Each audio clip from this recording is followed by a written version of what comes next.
नमस्कार, हिमाचल अभी.com का radio bulletin सुन रहे हैं आप। मैं हूं आपके साथ नेहा गुप्ता। इस बुलेटिन में हम बात करेंगे प्रदेश भर की तमाम बड़ी खबरों के बारे में, लेकिन शुरुआत करेंगे मुख्य सुर्खियों के साथ। हिमाचल में सामाजिक सुरक्षा पेंशन के लिए 8 वर्ष बाद बढ़ी आय सीमा, 60,000 लोग होंगे लाभान्वित। हिमाचल में शर्तों के साथ ट्रांसफर में छूट, मुख्य सचिव ने जारी किया सर्कुलर, मंत्री नहीं कर पाएंगे तबादले।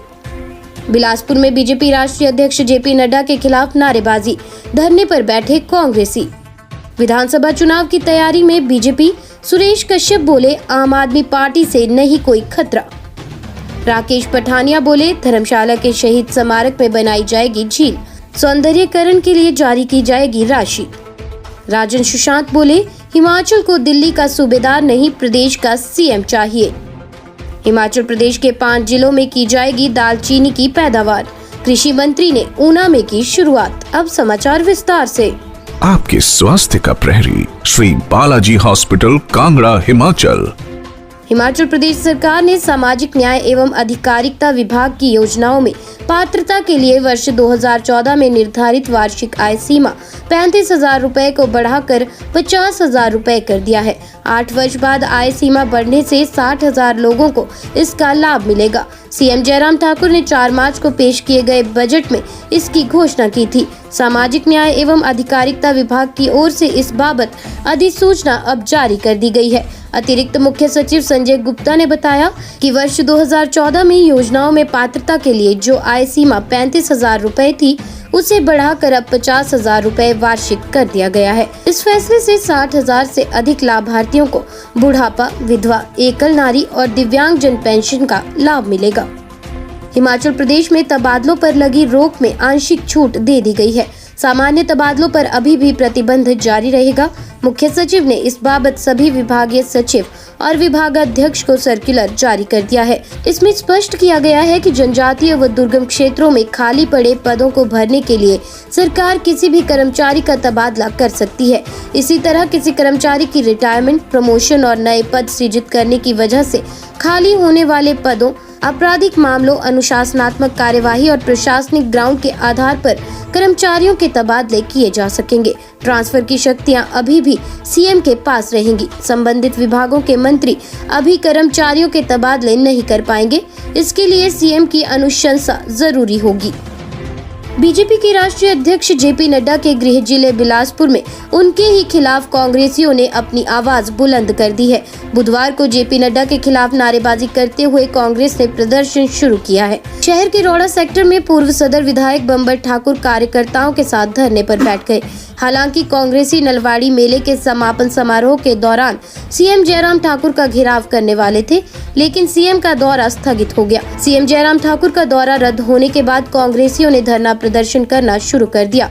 बंबर ठाकुर का आरोप है कि वन मंत्री राकेश पठानिया के संरक्षण में भ्रष्टाचार इस कदर पनप चुका है कि ठेकेदारों को तंग किया जा रहा है और उनसे पैसे की मांग की जा रही है। मंडी में बीजेपी की संसदीय क्षेत्र की योजना बैठक का आयोजन किया गया, जिसकी अध्यक्षता पार्टी के राष्ट्रीय उपाध्यक्ष सौदान सिंह ने की। बैठक में मंडी संसदीय क्षेत्र के 2017 में सभी विधायक प्रत्याशियों के साथ साथ चुने हुए विधायकों ने भाग लिया। बैठक के दौरान मीडिया से रूबरू होते हुए प्रदेश बीजेपी अध्यक्ष सुरेश कश्यप ने कहा कि प्रदेश में तीसरे विकल्प का कोई अस्तित्व नहीं है, क्योंकि प्रदेश की मौजूदा सरकार प्रदेश की जनता की उम्मीदों पर बीते 4 वर्षों में खरा उतरी है। मंडी में बीजेपी की बैठक में सुरेश कश्यप ने आम आदमी पार्टी पर निशाना साधा। उन्होंने कहा कि इस प्रकार से प्रदेश में पहले भी कई पार्टियां बनी, लेकिन वो विलुप्त हो गई। सुरेश ने कहा कि हिमाचल प्रदेश में आम आदमी पार्टी का कोई आधार नहीं है और न ही उससे बीजेपी को कोई खतरा होने वाला है। शेष समाचार ब्रेक के बाद। आपके स्वास्थ्य का प्रहरी श्री बालाजी हॉस्पिटल, कांगड़ा, हिमाचल। वन एवं खेल मंत्री राकेश पठानिया ने कहा कि प्रदेश के एकमात्र शहीद स्मारक में झील बनाई जाएगी और इसके साथ ही स्मारक को फूलों से और भी आकर्षक बनाया जाएगा। राकेश पठानिया ने कहा कि शहीद स्मारक के सौंदर्यीकरण के लिए वन विभाग के माध्यम से 20 लाख रुपए की राशि जारी की जा रही है। राकेश पठानिया ने कहा कि ये दिन हमारे लिए महत्वपूर्ण है। ये दिन हमें याद दिलाता है कि शहीदों ने कितनी कुर्बानियां दी है, जिसके चलते आज हम आजाद हैं। राकेश पठानिया ने कहा कि शहीदों को हमेशा याद रखना चाहिए और शहीद स्मारक में झील बनाने और आकर्षक फूल लगाने का कार्य 1 अप्रैल से शुरू हो जाएगा। वह इस संबंध में दिशा निर्देश भी जारी कर दिए गए हैं।